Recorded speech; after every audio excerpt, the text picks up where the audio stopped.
Chaps and chappets, welcome back to another episode of the Road to Glory. However, this is basically episode 1 because we're having to scrap the first episode. I saw the audio, or I heard the audio from the previous episode, and it was absolutely shocking. So we're just quickly running through.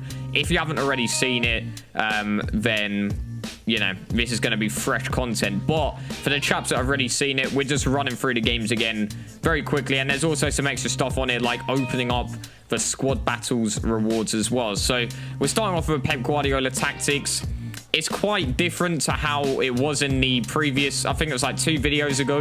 I showed it with a 4-3-2-1 formation, which works on FIFA 17, and carrying over to FIFA 18 actually works incredibly well as well. So maybe we'll try out 2 different tactics, but in this case we're using the 4-3-3 second variant with the CDM because this is basically the same tactic that Pep Guardiola uses. So in terms of the player instructions here, as you can see, we've got the CDM, who's basically going to become almost like a third centre-back at times, to be honest. He's just going to be sitting back, cut passing lanes, and also conservative interceptions we have on him.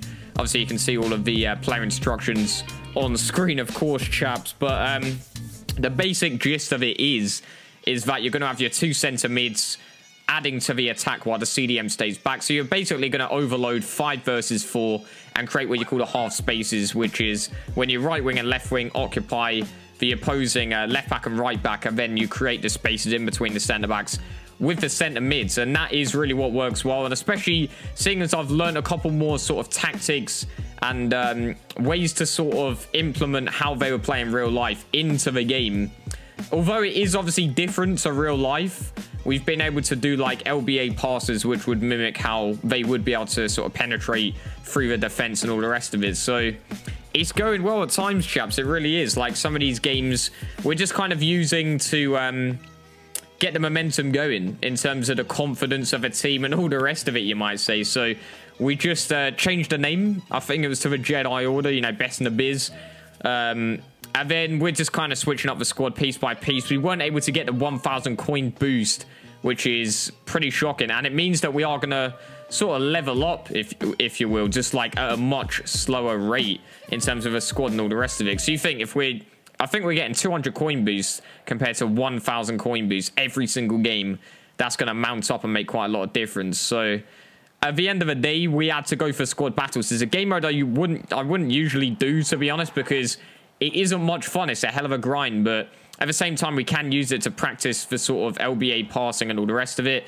So you might have heard it on the previous one, but basically what I've been doing quite a lot recently is LBA passes, but mainly doing them forward to a player. So you have to be behind the player and then passing it forward to like a striker, and then you'll do the overlapping runs. Whereas before I was just pressing LBA with almost every single pass in the attacking third of a pitch, which meant there's a lot of players just sort of going off a screen at times, and you can't really pick them out because the midfield and the defense are just going to block off the passes. But when you're passing it forward, it means that the player in the position that you're passing to can sort of hold up the ball, especially if you've got a bit of a stronger striker or whatever, and then you can play it on for the overlapping run. And it's much more difficult to deal with in terms of defending as well. And if you can find a third person, then you can do that triangle passing as well. So at the moment, the team's looking not too bad. I mean, we've got Cater as well. We managed to double up on the contracts because we packed him in the loan players pack or whatever as well. But I'm actually quite enjoying the gameplay, and I think that is one of the reasons why I did decide to go for the Pep Guardiola tactics. It's a bit different to the meta way of playing, isn't it? It's like, it means that you can enjoy your gameplay because you're not playing the standard 4-1-2-1-2 or whatever it might be. And we'll see how it works. I haven't had a full weekend where this is the tactic going into Foot Champions before. So hopefully we can do better than we did on the Triads Road to Glory. That would be pretty sick, I'm not going to lie. So I think we were just grinding through the Division 1, I wish, at this early stage. Division 10 games, and we're now on to the final game, which means, obviously, if we win this and we get, I think, 2,000 coins or something like that for winning the division, which isn't too bad. So he whips it in. Your boy Lacazette somehow headed, I don't know how he's headed that in. Lacazette, of all people, like, he's not exactly a target man, is he? And it's sort of bouncing, awkward header, you might say. So 1-0 down. I think it's the first time we actually went 1-0 down. So we're a little bit shook. We're like, what is going on here? Is this lad usually a higher division? but we get a goal back. It's beautiful stuff. We're sort of dominating the game. I've found that the passing style of play and all the rest of it actually does work much better on online seasons when you play, as in just normal online seasons compared to Ultimate Team, and when you're playing like slow game speed or even on career mode. So let me know if any of you would be interested in like a career mode series. Maybe that's something I might be thinking about, just because it is sort of more rewarding, the gameplay for like, so it's just more realistic, so you can do more like real life tactical plays that you wouldn't be able to usually do in Ultimate Team, I feel like, because the game speed is just so fast. But nonetheless, we're 4-2 up at this point. We're doing well. I think Berahino grabbing the goals. I think in real life, apparently hasn't scored in like 2 years or something. He was meant to be the lad with a lot of potential and all the rest of it, but obviously that went down the pan. So your boy Huddleston, he's got a banging shot on him. He goes for it, does he? Nah. He's unselfish. He passes it away, and we're 5-3 up. So at this point, it pretty much is GG's. We're getting the LBA passes here. As you can see, I actually do that exact method I was talking about earlier with this lad. Passed it on to one player. All the while, he's still running whilst the other player's holding it up. Gives it to a third player to create that triangle. And then finally back to the player that was making the run. So we got 3,500 coins, I think, there. Something like that. A decent amount of coins to spend. We get Theo Walcott. We get Scott Sinclair and James Ward-Prowse. 3 new signings. So we just needed the English lads for the chemistry. They're also decent players as well. Temporary players probably, though, once we do eventually get the rewards for squad battles. And one of the best things about this, I was obviously playing this on the weekend, and it meant that obviously Monday, so I would get the rewards like 2 days later, ready for this upcoming Foot Champions weekend. So this is very important going into squad battles now. Just trying to get the points, see what we can get type thing. And that means that we'll have a decent team, or at least a good enough team, so that we can get hopefully a decent finish in the first weekend of Foot Champions, because the first weekend is going to be setting the confidence, you know, setting the tone for the rest of the series. So we'll see how we get on. At the moment, I think we're Silver 3. It's not too bad. We're just grinding on through. I think this was the day. I think this might have been either Saturday or Sunday, but it was loads of football games on. So a lot of the time I'll just be playing on like not very good difficult, like not high difficulty, where we could get a lot of points. Not really taking much of a risk either with the squad, but it meant that we could just grind whilst I was just playing. I was pretty much just like watching football games whilst I was playing at the same time. So we're fully on our grind here on squad battles. So we're just trying to get to gold 3 at this point, because I think it would take quite a long time to get gold 1. So I think that people play, I don't know how they do it, play like 40 games of squad battles. That's a big goal there, though, because obviously you get quite a lot more points if you do get more goals, and the keeper saving just falls right for us. We'll certainly take it, but we put Scott Sinclair back in the team.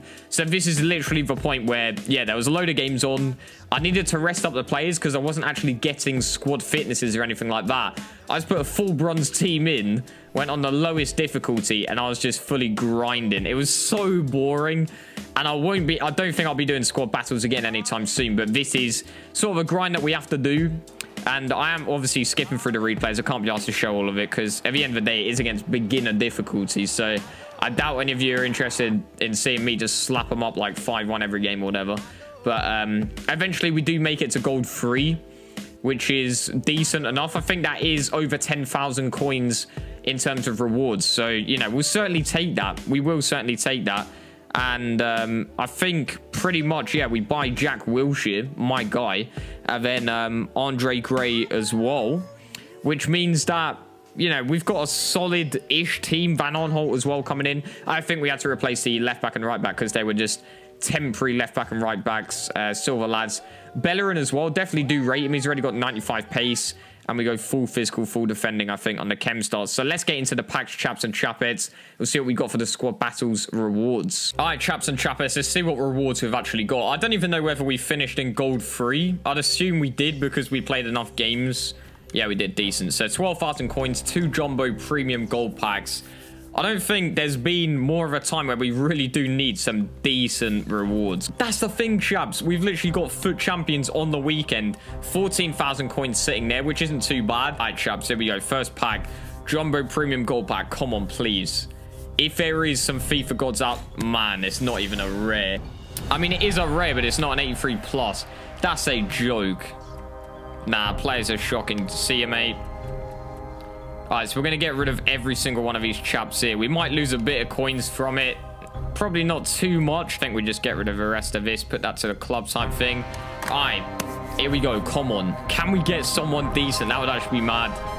Not even an 83 plus again. We've been done dirty, man. What is that? Oh, that's bad.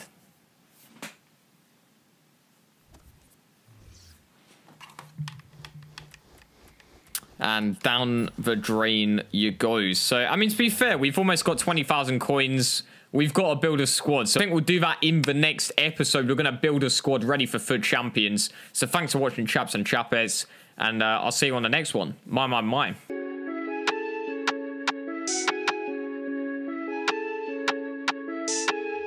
They say my channel's dead. I'm just eating this bread like a doodle. Chucking that salt like a snowball. Hey. Nick Bread's bread, it makes it big, but he's done it. YouTube game, y'all run it.